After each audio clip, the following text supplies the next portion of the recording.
Hello friends the yum experiment को आपण मानक स्वागत। आज मु सिंपल आलू बैगण मसला बनैबी जोटा मोर पर्सनल फेवरेट और सप्ताह रे थरे एटा निहाती आम घरे बने तो मुझे भाविली आपण मान सहित भी शेयर करबी। तो चलतु बनैबा। आलू बैगण मसला बनाइबा मुझे 3टा बैगण आउ 2टा आलू नहीं।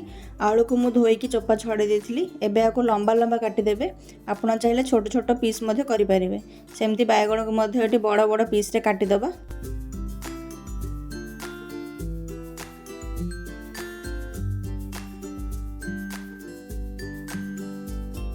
एबे आमे ड्राई मसलार गोटे पेस्ट बनैबा। से गोटे बाउल रे हाफ टी स्पून हल्दी गुंड, 1 टीस्पून लंका गुंड, 1 टीस्पून धनिया गुंड, हाफ टीस्पून जीरा गुंड, हाफ टीस्पून पानमोहरी गुंड और अल्प पानी देकी ताको गोटे पेस्ट बनै देबे। एमती गले कौन हम ना आमर मसलार फ्लेवरटा बहुत बढ़िया आसीबो और तरकारी मध्य बहुत टेस्टी बनिबो। तो अब एटा हे गला आको साइड रे रखि दबा। नेक्स्ट एबे कड़ाई रे 2 ରୁ 3 टेबल स्पून तेल नै जिबा।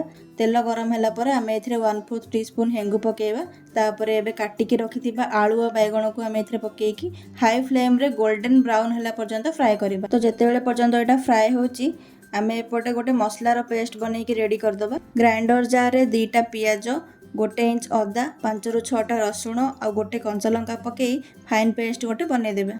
एबे देखंतु हमर आलू आ बैगण रे भलो गोल्डन ब्राउन कलर आसी जाईची। एबे एथिरे आमे अल्प टिके लूण पकेकी आउ 3 ରୁ 4 मिनिट फ्राई करबा। पाखा पाखी 80% हमको कुक करबा को पड़िबो।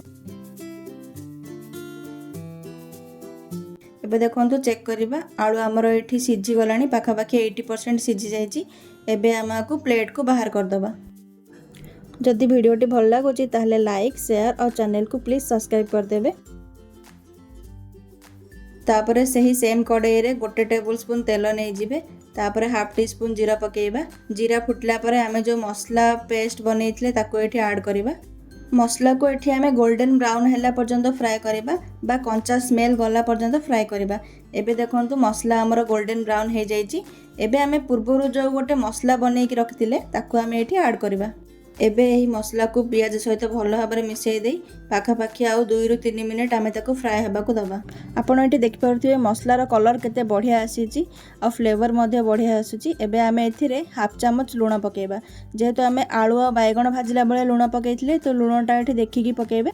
एबे आमे एथिरे टमाटो प्यूरी पकेबा। मसला सहित टमाटो प्यूरी को आमे भल भाव में मिसईकी आउ 2 ରୁ 3 मिनिट आमे ताको फ्राई करबा।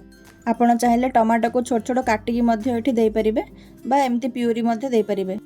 मसला मध्य हमर भलो भाव में कसी हे गलानी। ऑयल एठी सेपरेट हे गलानी। या माने हमर मसला भलो भाव कसी हे जाईची।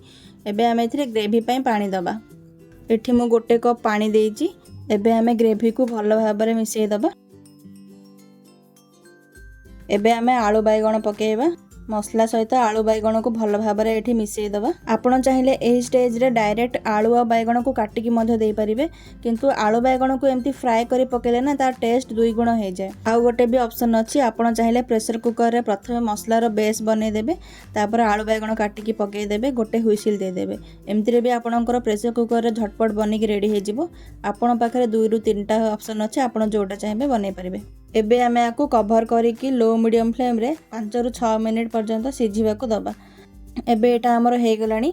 एबे एथिरे हाफ चामच गरम मसला और धनिया पत्र पकेकी भल भाव में गोळेई दबा। बस एबे रेडी हे गला हमर आलू बैगण मसला। आपण आकु भात किंबा रुटी सहित एंजॉय करंतु।